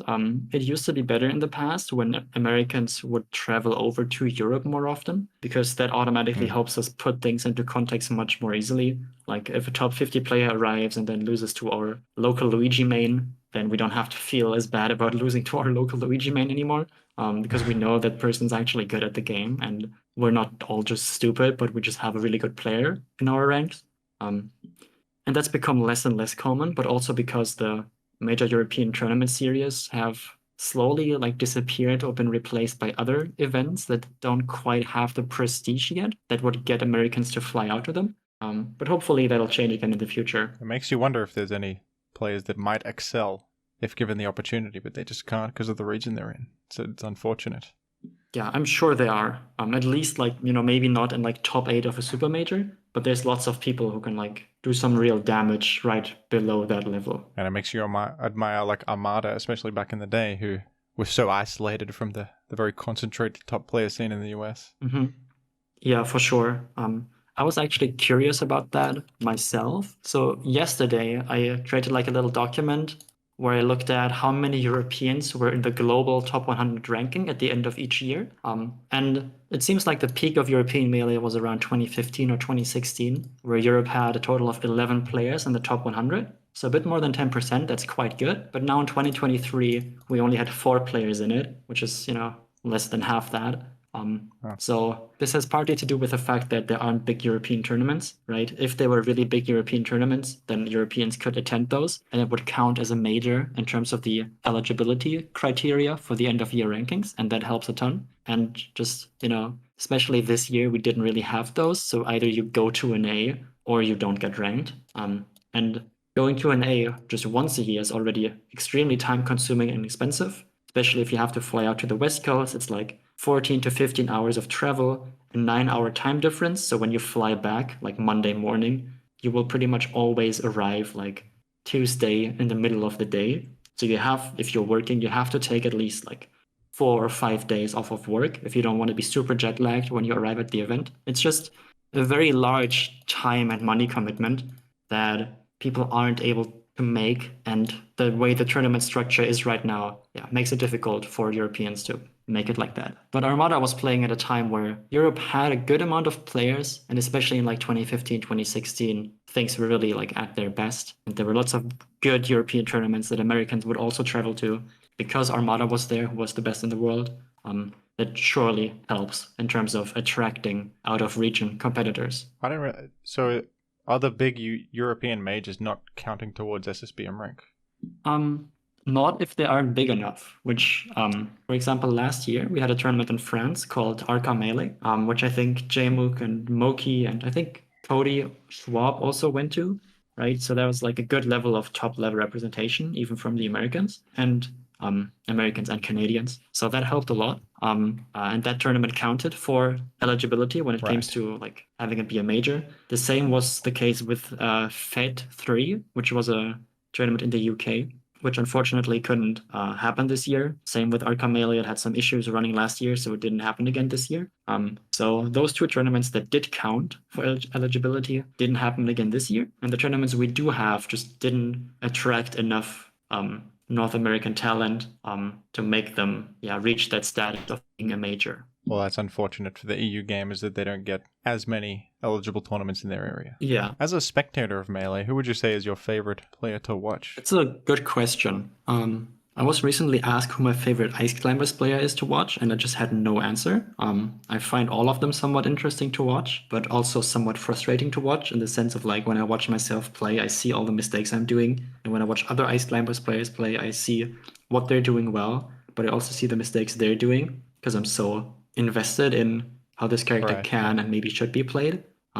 Generally, I don't know. I like watching Wally play, but that's just because I know Wally and cool person. Also Pokemon Legend, who you might also know. I like watching Wizzrobe play. I think his Falcon plays in a way that I really identify with, of just trying to do the good stuff and checking if something is like possible to execute and react to, and if yes, then he goes for it. Because if it's the thing that you can consistently do, you should do it, even if it's hard. I like those vibes, and I think I took a lot from that myself. Lots of the players I really enjoyed watching, like Setchi, for example, who was a European Captain Falcon main, have stopped playing. So I just kind of enjoy watching high-level Melee in general. I think Hungrybox is funny to watch nowadays, just because of all the shenanigans going on, like, you know, when he wins a set or when he loses a set or even when he just wins a game. So that always makes things fun. But yeah, there's no one I actively dislike watching, and I like watching good Melee. Zane's always cool to watch. Yeah, it feels impossible for me to pick anyone out. I just, enjoy watching the game, and I have people who I've met who I now support in their journey, so I like watching them win because, we're friends. But it's because I know all these people more personally now. I feel less like someone who's like watching a football game has like their favorite player, because most of these people I have talked to before. We've gotten dinner together. We've like played doubles at a tournament together. So yeah, it's less of like the being a fan thing, more of just like, who do I like as a person, whom I have met. Interesting how that would alter your perception of watching them. Yes, like you asked earlier about, being shell-shocked when you first meet these people, but then once that veil drops of like being good at the game doesn't actually make you like a better person, which is very obvious. But when you're like 16 years old starting, to watch tournaments, you might just look at these people and be like, I want to be like them. Then eventually you realize what that all entails and how once you realize how difficult it is to get good at the game. Or for me, once I realize how easy it can be to get good at the game, I kind of started viewing these people differently. Not in a bad way, but I think in a healthier way. It's interesting you said it's easy to get good at the game. But Melee is one of the hardest games of all time, I would say. But maybe that's a mindset thing. I've always found like when you think of something as difficult, you make it harder for yourself. It's always more useful to think of it as like doable or easy, or simplify it. What do you think about that? Do you think that Melee can be daunting, and like by thinking of it as difficult, you limit yourself or make it scary? Yeah, I think Melee is definitely difficult. Like just in terms of how hard each game is to get good at. But I think thinking about that doesn't do anything for you. Because if you start the game and you're like, I want to become a top 100 player, that's really difficult. Alongside other players there'll always be someone on or around your level who you can compare yourself to. So just by comparing yourself to where you are right now, where you were a couple of weeks or months ago, and to the people who you know were around your level at a certain time, it becomes like, it's not like seeing the entire ladder in front of you and knowing you have to reach the top. It's just taking it one step at a time, and then it becomes really fun. But the reason why I said it can be not difficult to improve at the game, because I realized there's a certain kind of personality type that people tend to have at a higher top level. And there's a lot about like just how you grew up and how you are as a person outside of Melee that can help you get better at the game. It's not a necessity to be like a certain kind of person or to have made certain experiences, but a lot of the top players are similar in their experiences, which is why they usually get along pretty well. Because the requirements that make someone get this good at the game are similar for most people. I'm not sure if that makes sense, but like the kind of person to get good Yeah, at it makes Melee sense. is someone who values certain things and who has an easier time doing some stuff that like other people might have a harder time with. So there's lots of nature to it, of just how you were raised. But also I think you can overcome all of that if you figure out what kind of practice works for you, and if you can reflect on your gameplay and if you can reflect on your improvement process well enough. That's interesting. I definitely think there's a specific kind of person that can be good at Melee.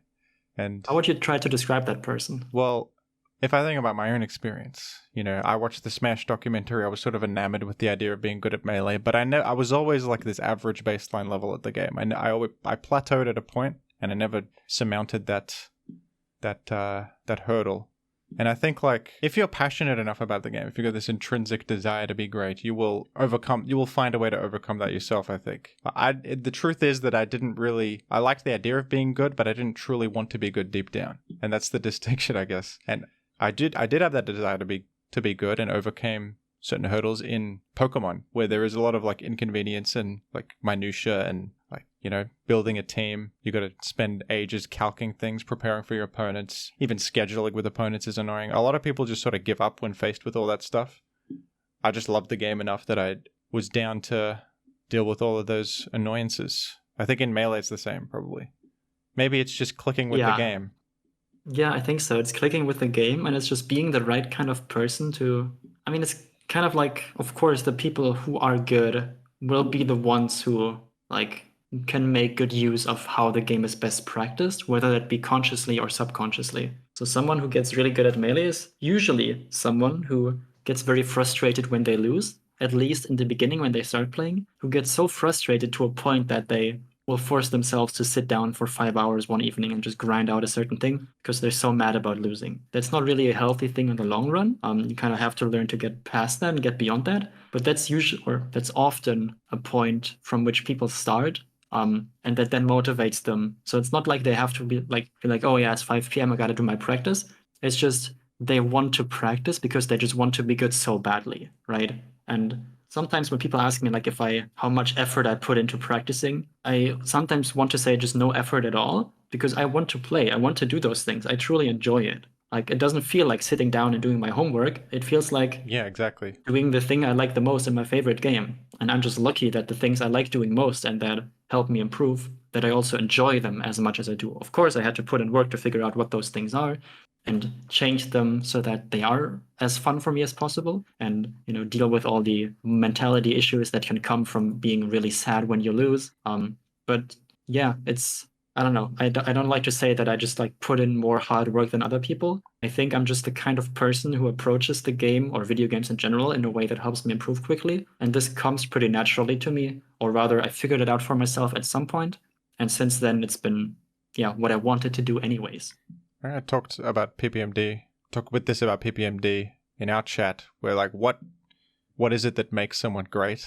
And there's a lot of like, how do I put this? Melee does require a lot of these rote tasks like practicing movement or things that are tedious that most people wouldn't really want to do. But it's amazing what you can like make yourself do if you're motivated enough, or there's like this spark of desire or passion. Yeah, I think my friends at the time thought I was going insane when I was just sitting down like doing wave dashes and alcancels and learning Fox tech skill for like 7 hours a day when I started playing. They're just like, we've lost him, like it's over.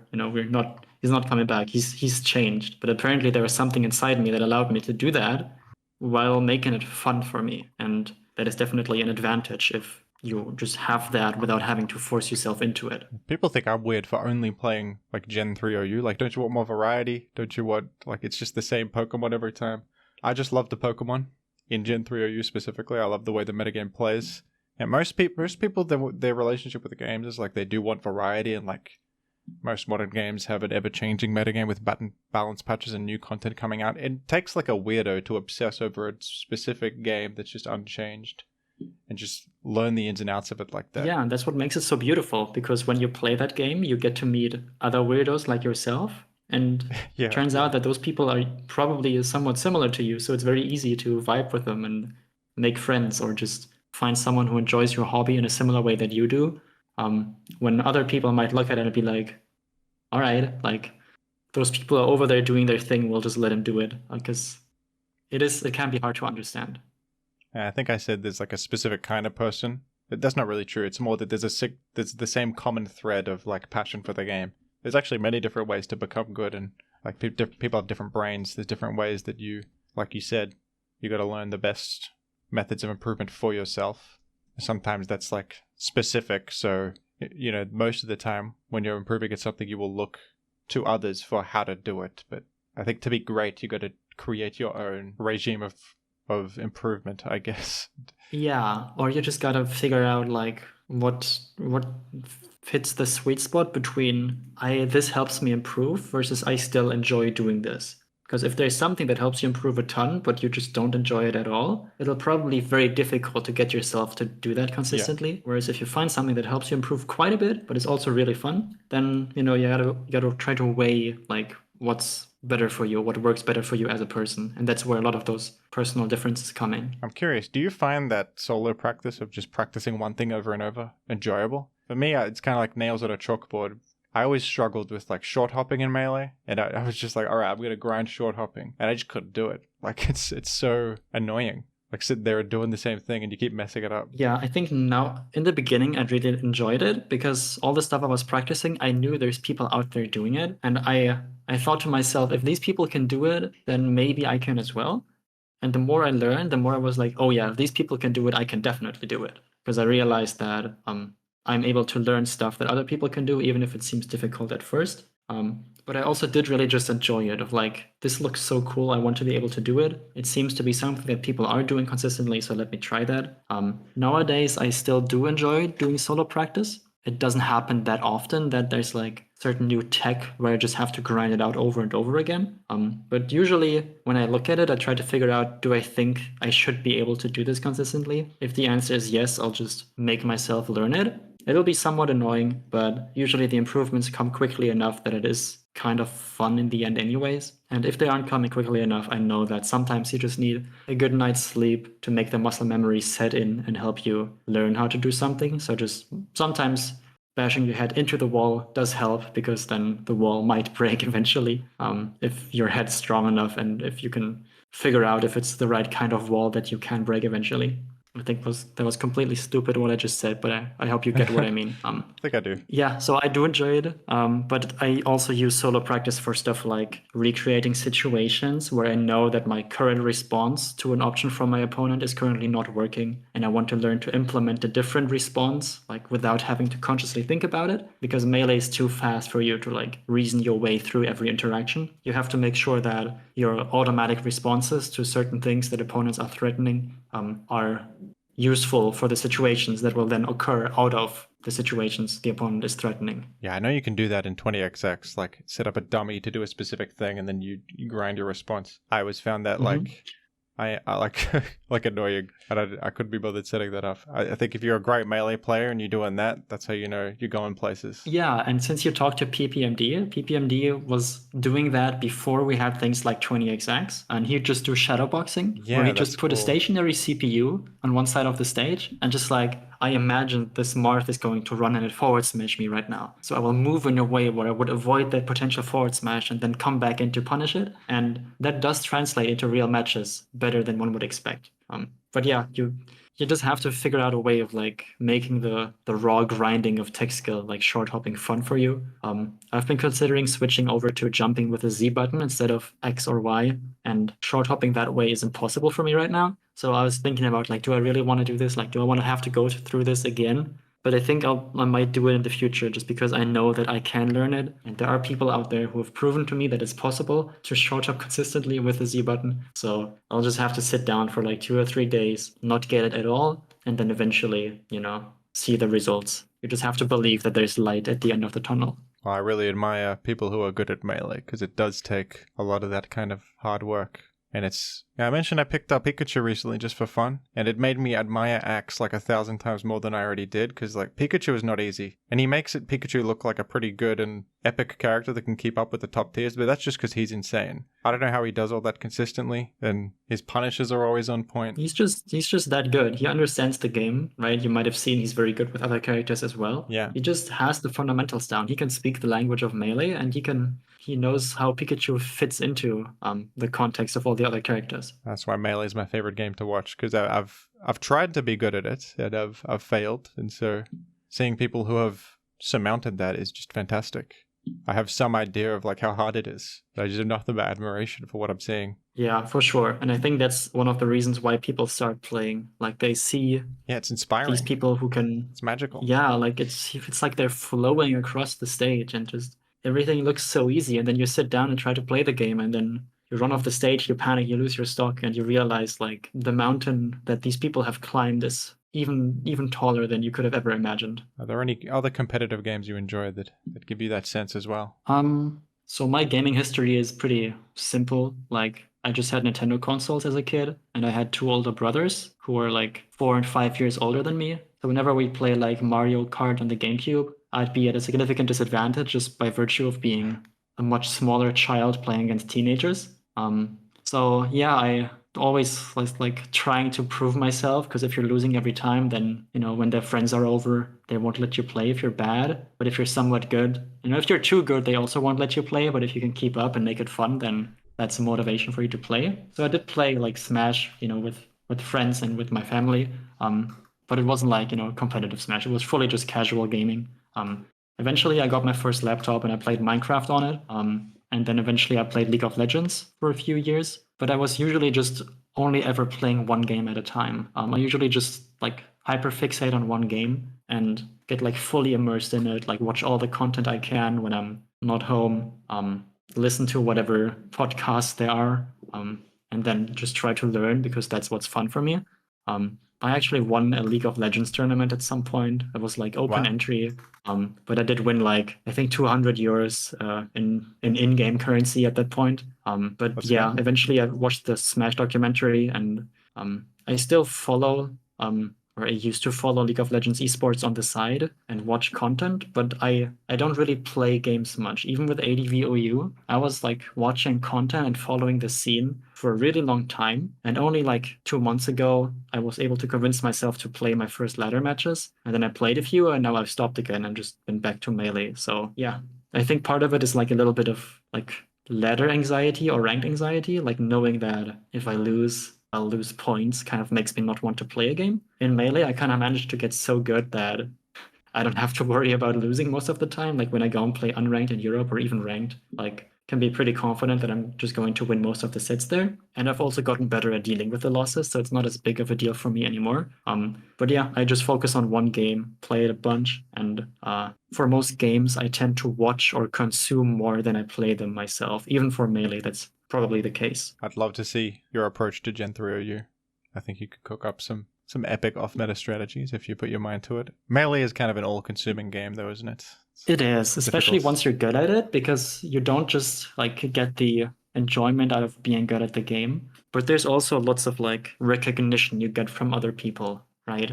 Which is why so many of the top players get completely hooked with it, maybe even disregard other important aspects of their life, because you can get like almost anything from Melee. You can get some money, not enough, or usually not enough to live like a really good life in the long run, but you can get money from it. You can feel good about beating people and like be proud of your achievements, and people will start like looking up to you or just giving you attention. So it's very easy to get hooked on that, and it's important to always keep that in the context of the other goals you might or maybe even should have in life. Yeah. When I was playing ADV OU, I was a YouTube member of a certain ADV OU YouTuber. Let's go. You might Let's know go. them, Gimmicky Cool. They posted a really cool team of like a lead Aerodactyl that's adamant, and then Fortress to make spikes. And I used that a bunch. I think I got to like 1550 with it in the few games that I played in that month. And then since then I just stopped again because I just kind of forgot to play, and I've been traveling for Melee. But yeah, I'd love to play again. I just kind of have to get over the fact that losing will mean that learning will mean that I lose points in the short run, and that I'm just playing for the sake of playing and not to, go up on the ladder with every game I play. 50 is impressive. You just picked up the game. It takes people a while to get to that point, actually. I've noticed. I guess you're just a gamer. Yeah.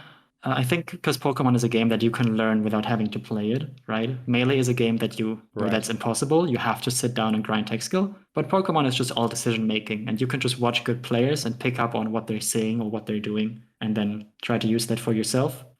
The mistake I made is that when I started playing ADV OU, the first 10 games I wanted to build my own team and use that. So I built a really bad Calm Mind pass to Houndoom and then try to win that way strategy. Turns out that Houndoom is indeed as bad as people say for that purpose, at least.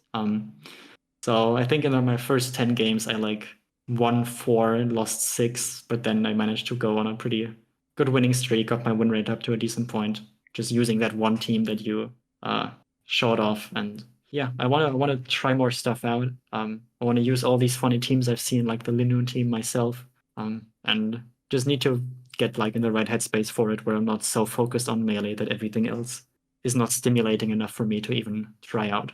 You should play Ninjask. That's kind of like the ice climbers of Pokemon. Exactly. I've been saying that. I've been thinking that. Like, no, I don't play Ninjask. Surely there must be something I can cook up there.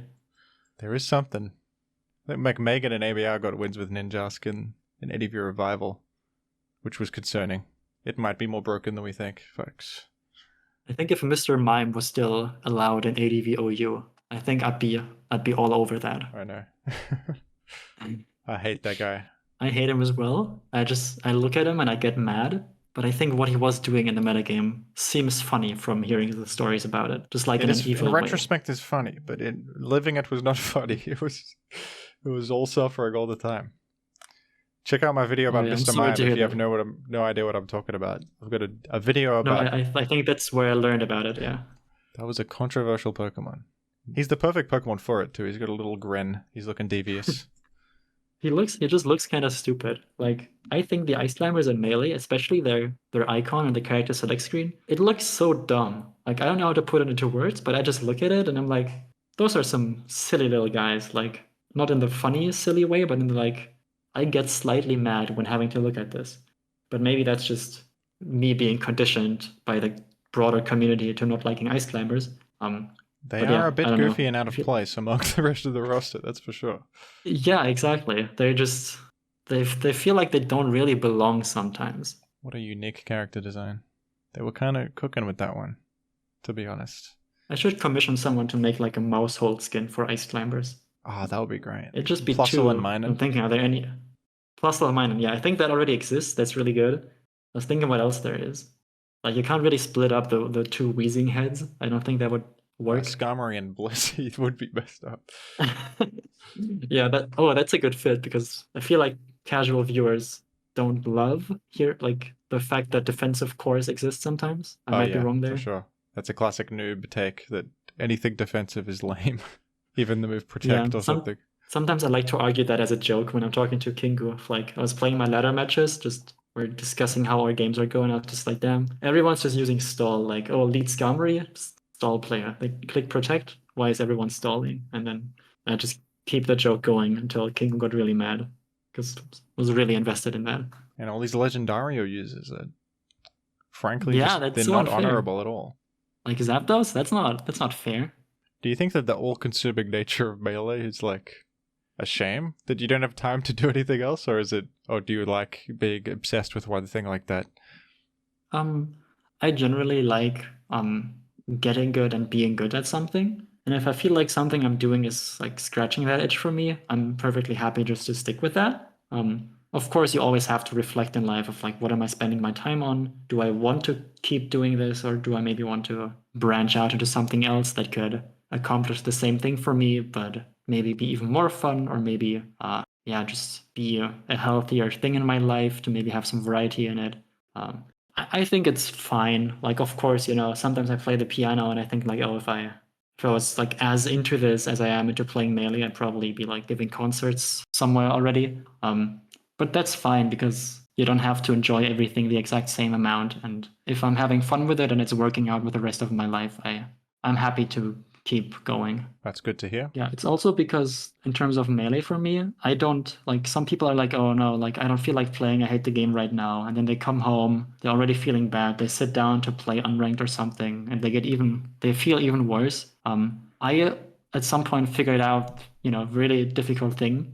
I think I learned that when I was playing League of Legends, that if I don't enjoy a game, I can just stop playing. And that's kind of what I did with League. It's just, I was playing a little bit. I was watching more than I was playing. Eventually I realized I can just stop playing because I don't enjoy that anymore. And now with Melee, it's a similar thing, where on some days where I'm like, I don't feel like playing today, I will simply not play. And I will not, like, even when I have more days where I don't feel like playing in a row, I won't force myself to like, oh, you got to get back into it. I'll just be like, I'll play again when I feel like it.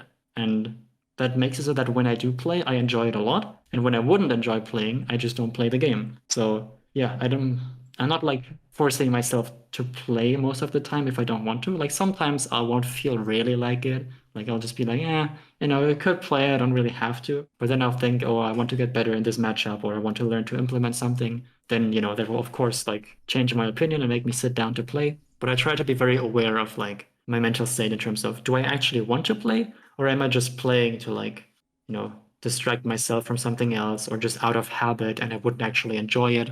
And that I think helps a lot in making the game sustainable and fun for me in the long run. That sounds so obvious, but it's also a mistake people make all the time, where they burn themselves out, especially when you're so into a community and it like becomes your identity. Like taking a break is kind of hard, actually. Or yeah, you develop a habit of just queuing up games. Yeah, exactly. Knowing when to step away is very important. Very important. But sometimes as a competitor, it can be like, am I rage quitting? Should I power through this right now, or should I take a break? That can be hard to identify. I've had that issue in Pokemon where I'm just like frustrated and I'm like, F this. But then part of me in the back of my head is like, am I just giving up right now? Should I continue to brute force my way through this? Usually that's not correct, but there's always a nagging voice in the back of my head sometimes. Yeah, like you said, it sounds so obvious, but it is important to reflect on it. You've been making some cool videos on your YouTube channel recently. I've checked some of those out. Do you plan on putting more time into your channel? Educational content or other Melee related stuff? Melee YouTube is very cool. There's some of my favorite creators like Awesome Source and Turn Down for Walt I've been really enjoying. Yeah, there's lots of really great Melee YouTubers, but I think there's lots of untapped potential in the YouTube sphere for the game. Kind of like how there was clearly like a pretty large niche for ADV OU content that you managed to fill in your own way.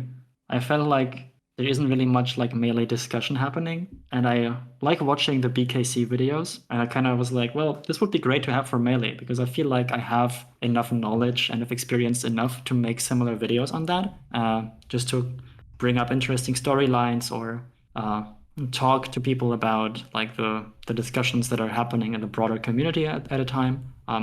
So that's kind of what I'm trying to do right now, is both discuss like current events if they're important enough, and also just bring up cool stories from things that have happened in the past. I used to just make content that would be like, guides, or I'd sometimes upload some of the Melee lessons I do publicly so that everyone could listen to them if I felt like they were exceptionally good. But a lot of the content I always wanted to make, I would start working on it, and then I'd try to make it so good that I knew I have to spend so much time editing it and like writing scripts and all that stuff. I really enjoy. I love doing that, and then recording the audio. But sitting down and doing all the editing for hours, especially since I'm at least not yet that good at it, was always the thing that would like stop me from actually making those videos. So I have a bunch of scripts for like pretty long videos written out completely that I think would be really good, but I just didn't have the willpower or the ability to edit them in the way that I wanted to, where it wouldn't be so daunting to even start the project that I would never start in the first place. So that I was just like, I'm going to start just talking about the topics that I find interesting. I'll try to get some visuals on screen that kind of show what I'm talking about without having to spend a ton of time like editing the videos after recording them. And that way I feel like, I can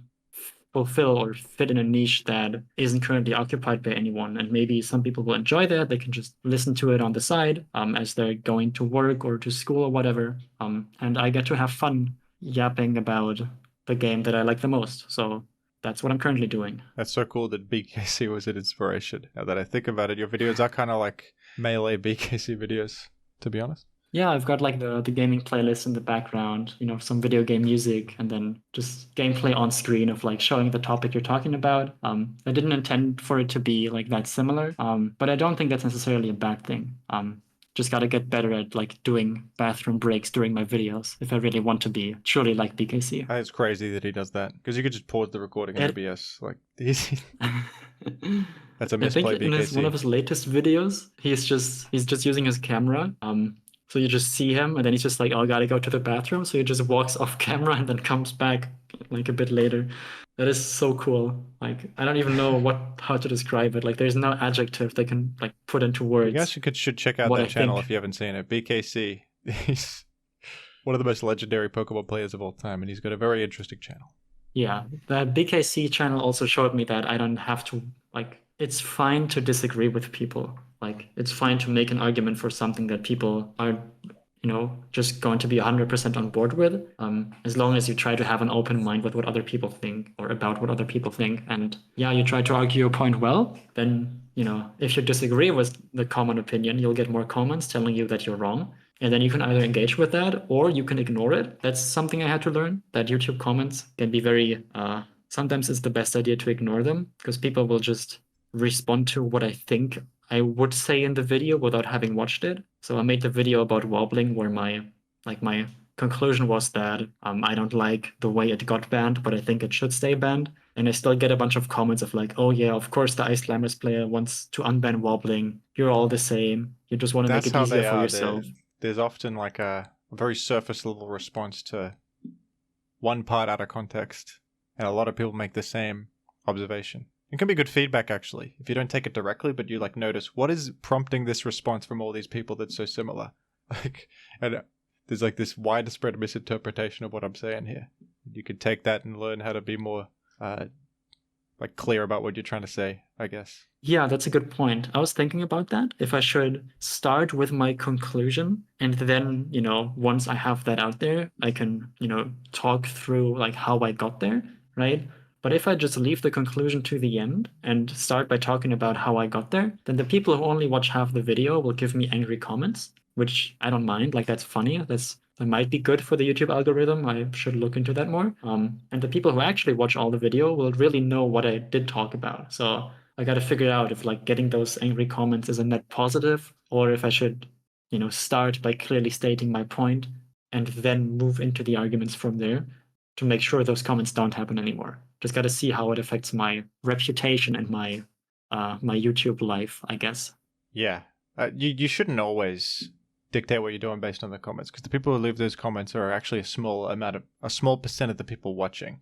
Most people watch and they're like watching in good faith, or they just they don't leave a comment. But the people who tend to leave comments are like watching the first 5 seconds, making a snap judgment, and then going in the next thing. So that's something to consider too. It usually, for storytelling purposes, it is actually good to start with like some sort of point that you then extrapolate on later, like so that you tell people this is what the point of the video is, and then I'm going to explain why. Like that's just a good way to structure things, I think. And then you'll get comments that are like, that first thing you said is incorrect. And then, yeah, right. They can just turn it around on you. But that's fine to just ignore, I think. That's all good. And I think what you said about editing, how editing can be daunting and make you not want to make the videos that you do have an idea for.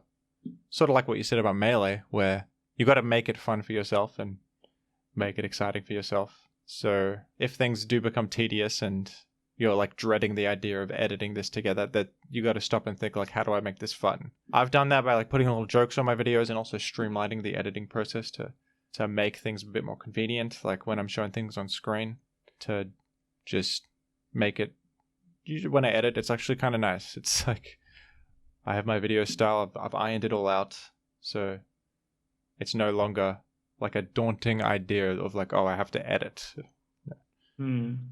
Yeah, I really like your style. I'm a big fan of it. And I think just getting to a point where I know what my own style or what I want it to be, and then also streamlining the process of getting to a point where I can do it without having it be daunting.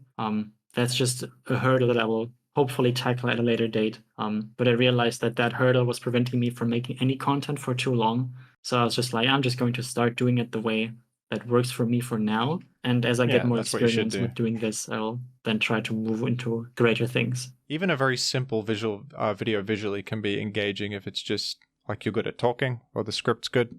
Like a lot of great YouTubers don't have much, don't have very fancy editing, but the videos are still great. Yeah, that's making me think of like, I don't know, Ludwig or Moist Critical, just like talking into a camera. People seem to. Yeah, and there's other examples. Like there's this guy Wendigoon who just talks in front of a camera for like 3 hours. It's often very rambly. Editing is like not there at all, and if it is, it's just like a graphic on screen. But he's just I think he was a teacher or something, so he has this way of talking that's really engaging, in my opinion. Well, I hope you make more videos. I'll definitely tune into them. Yeah, thank you. I'll try to. I'll be working full time starting next week, so gotta see if I can pre-record stuff on the weekend or I just want to ramble for half an hour in the evenings. But yeah, I want to still get like at least one video a week out, maybe two. Depends on what topics are coming up and what comes to mind. But I feel like finding topics isn't difficult at all. So for now, I still have lots of stuff that I've written down that I can go through. So it should be doable to just, keep making that kind of content even when doing other stuff. I was thinking of making some vids about Melee as well. There seems to be a lot of crossover between Melee and Pokemon. And I think I could do it in an interesting way. Yeah, for sure. If you ever need anyone to like read over a script or just need some information, you can always let me know. I'm happy to help out. There's lots of people who like wanted to make Ice Climbers videos recently who are like, yo, I want to talk about something you did, but I've got no idea what's going on. Can you help? And I'm always very happy to like try to explain what's going on to people or just help them check some information about this obscure game that we're all playing. I may take you up on that because I'm not as like into all the weeds with Melee, but I do like the game and I want to talk about it. Yeah, I think you do a great job at that. So I'd love to see it. Well, we've been talking for a while here, Nicki. It's been a great chat. Thank you so much for taking the time. And thank you for having me. You've been an inspiration to ice climbers across the globe and showing us all that this character can be epic. It can still function without wobbling. And I think that's what it is. I think you have a bright future ahead of you in Melee. And I'm excited to see whatever you compete in next. I'll be cheering you on, as will the fans, I'm sure. Yeah, thank you all so much. The support has been amazing. I wasn't expecting it at all, but I'm really glad to be here where I am now, and I'll happily keep going. Fantastic. Take care, Nicki.